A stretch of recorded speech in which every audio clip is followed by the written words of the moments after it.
Azan, Pak Ustadz, Kominfo itu sifatnya menindaklanjuti surat dari Direktorat Jenderal Bimas Islam dan Bimas Katolik Kementerian Agama Republik Indonesia.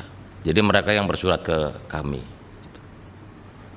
Sifatnya kami hanya menindaklanjuti, dan itu bentuknya himbauan, karena kata yang kita tulis adalah dapat, gitu. Jadi bukan harus, gitu loh. Saya pikir mudah-mudahan penjelasan ini tidak menimbulkan polemik berkepanjangan. Pak, saya ini selama 4 periode jadi anggota dewan, 24 jam belum pernah mematikan handphone. Meskipun sayanya tidur, handphone saya hidupkan. Ada orang yang mau telepon, bisa telepon, besoknya saya telepon, pas subuh saya telepon balik. Atau ada yang WA, saya telepon. Semalam itu sampai jam 12 telepon saya ini rame.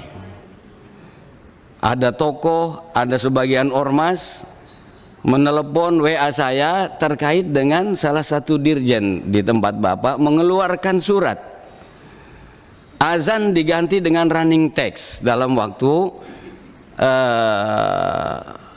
misa. Paus yang mulia yang baru jadi tamu kehormatan kita dan tamu bangsa Indonesia, tentu kita menyambut baik kedatangan Paus ke Republik Indonesia karena pasti beliau akan membawa pesan perdamaian. Pesan perdamaian besar ini menurut saya harus kita jaga.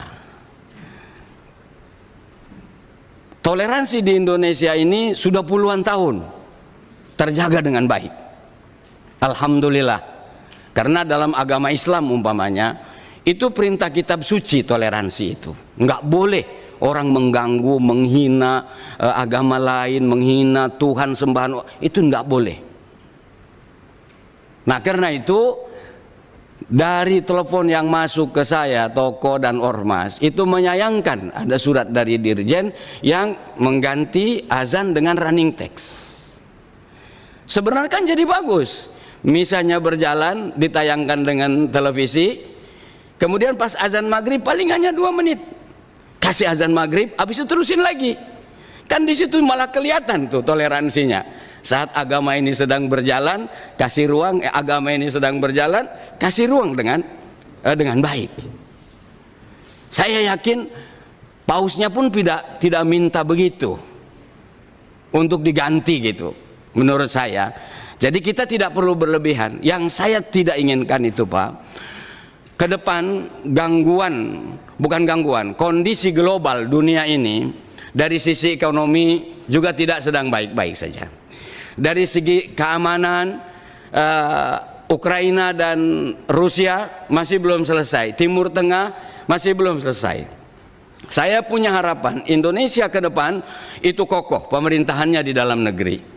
Karena itu stabilitas harus dijaga, maka jangan kasih umpan, jangan kasih ruang orang lain memanfaatkan kesempatan untuk mengganggu stabilitas.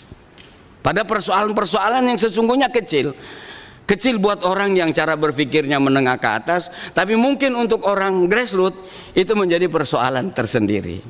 Jadi saya berharap mari kokohkan nilai Pancasila. Dirjen tidak boleh sembarangan mengeluarkan surat, dilihat dulu ada unsur sara atau tidak, ada unsur yang kira-kira mengganggu stabilitas apa tidak, dan seterusnya, supaya konsen kita mengokohkan nilai Pancasila, persatuan dan kesatuan, melaksanakan ajaran agama ketuhanan yang Maha Esa itu secara sama haknya antara agama-agama yang ada itu bisa berjalan dengan baik, saling berdampingan, tidak ada yang mengganggu dan tidak ada yang merasa terganggu.